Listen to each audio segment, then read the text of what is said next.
Welcome to Infidelity Secret. Your support is everything to us. 90% of you haven't subscribed yet, so please hit that subscribe button and turn on notifications so we can keep bringing you amazing content. Also, we'd love to know where you're watching from. Leave your city in the comments. Now, let's dive into today's tale. People assume that power comes from how loudly you speak, how hard you push. They're wrong. Real power is quiet, silent like pressure beneath the surface, building, waiting. That's the kind of power that doesn't just bite back, it buries. My name is Camille Hart, and I didn't get to the top because I was lucky. I got here because I never stopped watching, listening, preparing. But the irony? The one time I let myself believe I could let go, that I didn't have to keep my guard up, I married the man who would try to destroy me. His name was Caleb Royce, and he forgot I was watching. I met Caleb when I was 29, already 5 years into running Heartline, a sustainable fashion brand I'd built out of a one-bedroom apartment with nothing but a secondhand sewing machine and a desperate hunger to prove I was more than the girl from a broken home. He was 22, fresh out of grad school, presenting at a tech conference where I was a keynote speaker. His startup idea? A machine learning-based system to reduce supply chain waste. He didn't have a prototype or funding, just charisma, a sketch pad, and eyes that burned like he hadn't been told no enough yet. After his pitch, he approached me backstage. We talked for 2 hours. I liked him immediately, not because he was brilliant, though he was, but because he didn't try to impress me. He was raw, honest, hungry, like I used to be. He asked for my feedback. I gave him my number. Our relationship moved fast. Too fast. Within 3 months, he was practically living at my place. Within a year, I invested $100,000 into his startup and got him meetings with people. It took me 5 years to earn trust from. He always said, "Thank you." He cooked dinner when I got home late. He massaged my feet, drew baths, whispered dreams into my ear at 2 a.m. "You make me believe I can change the world," he'd say. I believed him because he made me feel something I hadn't felt in years. Safe. But safety, I'd learned, can be a very dangerous illusion. It was our 3rd anniversary. I had planned a weekend at the lake house. No phones, no laptops, just us. Caleb had been working around the clock, and I wanted to reconnect. To feel that closeness again. He said yes. But the day we were supposed to leave, he canceled. Board emergency, he claimed. Investors pulling out. He kissed my cheek, said we'd reschedule, but something in his tone felt hollow, rehearsed. Later that night, I saw a tagged photo of him at a rooftop event. With Celeste? At the time, I didn't know who she was. Just some tall redhead with a million-watt smile. I confronted him. He said she was part of the PR firm helping the company's launch. I didn't push. I wanted to believe him. And that was my mistake. We got married the following spring. Small, beautiful ceremony in Bali. Just friends, no press. He cried when he read his vows. So did I. People called us the power couple of the future. But behind the hashtags and curated smiles, things were shifting. He was colder in bed, distant in conversation. He stopped asking about my work, stopped celebrating my wins. When I landed a multi-million-dollar licensing deal, he barely looked up from his phone.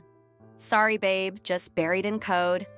But I didn't want to sound like I was keeping score, so I swallowed it. Again. It wasn't one big thing, it was everything. Little cracks.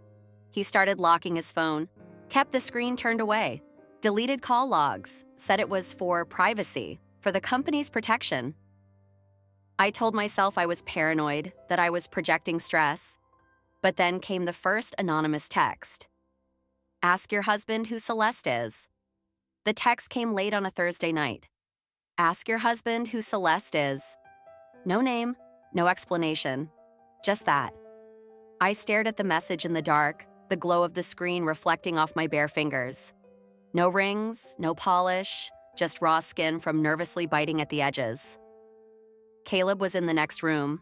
I could hear the low murmur of his voice on a call, something about product timelines and investor recalibrations. I wanted to believe it. I needed to believe it, but the message clung to me like smoke, and suddenly everything clicked. I didn't confront him. I watched instead. I watched how he double-checked his phone, how he smiled when he thought I wasn't looking, how he responded to messages and then turned the screen face down, how he kissed me goodnight with lips that no longer tasted like truth. That night, I pretended to sleep. At 1:17 a.m., I felt the bed shift. He got up, walked out, whispered into his phone down the hallway. I slipped out quietly and followed. "Yeah, she has no idea," he whispered. "She still thinks we're just tired. It's actually funny." I couldn't breathe. "Celeste, I miss you too." That was it. Everything inside me went silent, not shattered, not broken, just quiet. Like the moment right before the storm rips the sky apart. Celeste Devereaux, influencer, founder, PR darling of the West Coast, and now, apparently, my husband's mistress. She wasn't a fling, she was a brand. Marketable, trendy, young. She knew what she was doing. I found her Instagram, all white spaces and smiles. Vacation shots, subtle hints. A necklace that looked suspiciously like the one I gave Caleb for our anniversary. Hashtag, #, unapologetically. As the more I looked, the more I saw. She was building a narrative. A future with him. A future that still had my name on the bank account. I didn't cry. Not yet. I saved everything. Screenshots, messages, photos, public receipts. Then I went to my office, shut the door, and called Sabrina. She picked up on the first ring. "Camille?" "I need you," I said. "Now." Sabrina came over that night with a laptop, a notepad, and an expression that said she wasn't surprised, only angry on my behalf. "You always said he was smart," she muttered. "Turns out he's just ambitious and stupid." We built the plan in silence. I froze the accounts he didn't know I could touch, transferred ownership of IP that technically belonged to me from my Series A seed round, drafted the divorce paperwork, buried poison pills into the investment clauses that Caleb had ignored during their signing. By morning, I had every document, every weapon, and every backup plan ready. He had no idea, and that was the point. I made his favorite, grilled sea bass with saffron risotto and a bottle of 2009 Montrachet we were saving for a milestone.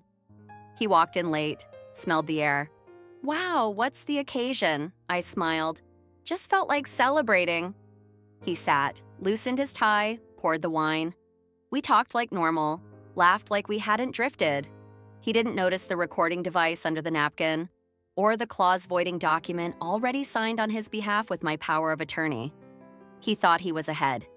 He forgot I was watching. 2 days later, Caleb left for a retreat in Tahoe. I already knew where he was going. Claudia, the private investigator Sabrina recommended, sent me pictures.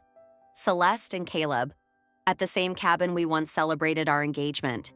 She wore my old sweater. He kissed her like I was already dead. I sat at my kitchen table and stared at the photo. Then I smiled.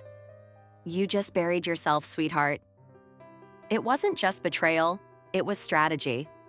Caleb hadn't been careless, he was deliberate, he timed things. He waited until his company valuation tripled before pulling away. He signed prenups I had drafted, but renegotiated small clauses under the guise of streamlining operations. He'd been building a quiet escape plan, but I had built an empire while clawing my way out of poverty, and I never built anything without an escape plan of my own. He mistook my silence for surrender. He never considered it might be the sound of a storm circling above his head. The first blow was quiet. Celeste's PR agency received an anonymous tip containing screenshots of private conversations. Some of them included shady exchanges with clients. Some showed her pushing illegal brand deals through burner accounts. Within a week, 3 sponsors dropped her. She posted a video in tears talking about online bullying. The comment section was brutal. Caleb, of course, tried to play hero, standing up for her, talking about how people just didn't understand them. Meanwhile, I had Sabrina schedule a meeting with our joint investors, people who were now financially tied to both Heartline and Caleb's company. Sabrina came with documents. So did I. We didn't have to say much. Numbers spoke louder than scandal. Within 48 hours, Caleb's largest investor pulled out. The next strike came during a live podcast. Caleb and Celeste sat across from the hosts, discussing business synergy and ethical entrepreneurship. It was slick, pre-recorded, or so they thought. What they didn't know was that I had sent the podcast team undeniable legal proof that Caleb's IP was co-owned by Heartline, me. Half of what he claimed to own wasn't his at all. I didn't demand takedown, I demanded credit. So as they smugly discussed our future project, a disclaimer flashed on the screen. Heartline Comer currently holds majority ownership of Green Grid's technology and legal rights. Celeste's eyes twitched. Caleb paled. The internet went wild. He came home, if you could call it that, storming into the penthouse I still owned. "You think you can humiliate me like that?" he shouted, slamming the door. I didn't flinch. I had been waiting. I poured a glass of bourbon and set it on the table between us. My hands didn't shake. "You already did that yourself," I said. "This was my idea," he snapped. "Green Grid was mine." I handed him the paperwork. "It was, until you used my money, my contacts, and my infrastructure to build it. You built it with stolen bricks, Caleb." His face fell. "I loved you," he whispered. "No, Caleb," I said, voice steady. "You loved what I could give you, and when you thought you had enough, you tried to replace me." In less than a month, Caleb lost his biggest client, his most promising investor, his public standing, his partner's credibility. And when the audit hit, triggered by an anonymous whistleblower, me, he faced a fraud investigation for funneling revenue into ghost accounts overseas. He tried to sell his shares to protect himself, but I'd already bought the controlling stake behind the scenes. His board voted him out, and I sent him a bouquet the next morning with a note. "You forgot I was watching." Caleb left town a week later. No press, no goodbyes. He texted once, "You got what you wanted. Hope it was worth it." I didn't reply, because it wasn't about getting what I wanted. It was about taking back what was mine. He thought I was weak because I loved him. He didn't realize that love is what made me dangerous. The day after Caleb vanished, it rained. I remember sitting by the floor-to-ceiling windows of my penthouse, watching the droplets streak like tear tracks down the glass. I hadn't cried. Not once. Not when I heard his voice say, "I love you," to someone else. Not when I saw Celeste wearing my sweater. Not even when the final board decision came down and he was stripped of everything he tried to steal. But that morning, I let myself feel. Not grief, not even anger. Just silence. I was free. And yet, something inside me still felt bruised. Not broken, but tender, like skin regrowing after a burn. Grief doesn't knock, it slips through the cracks. I'd walk past the coat rack and expect to see his umbrella. I'd catch myself making dinner for two. Even muscle memory mourns what the heart finally releases. But grief wasn't the same as regret. I didn't regret what I'd done, only what I hadn't done sooner. I started writing letters to him, never mailed them, just placed them in a leather-bound journal and locked them in my safe. Each letter held a version of myself I had buried to survive. "You said you loved my strength, but you resented how it made you feel small. You used to rub my shoulders when I cried. Then you gave me reasons to. I didn't destroy you, Caleb. I simply stopped protecting you from your own mistakes." Writing them wasn't about closure. It was about reclamation. I had spent years making space for him. Now I was finally making space for myself. 3 months passed, the world moved on. So did I. I launched a new foundation, Phoenix Rising, to support women rebuilding their lives after betrayal, abuse, or manipulation. We provided legal aid, therapy, job placement. The first client was a woman who left her husband after discovering he'd emptied their child's college fund into crypto. She looked at me with tears in her eyes and whispered, "You make me believe I can do this." I smiled. "Then you already can." One cold afternoon, a cream-colored envelope appeared in my mailbox. No return address. Inside was a single sheet of paper in familiar handwriting. "Camille, I don't expect forgiveness, and I know I don't deserve your time, but I wanted you to know I left. Left Celeste, left the city, left everything. You were right. I loved what you gave me more than I ever loved you. I see that now. I hope someday you'll remember a version of me that wasn't a complete disaster. And I hope you're happy. Hi. I stared at it for a long time. Then I folded it back into the envelope and tossed it into the fireplace. The flames licked the corners, devouring every word. That version of him was gone. And the version of me who needed to read it? She didn't exist anymore. A year to the day after Caleb walked out, I stood on stage at a women's summit, accepting an award for impact leadership.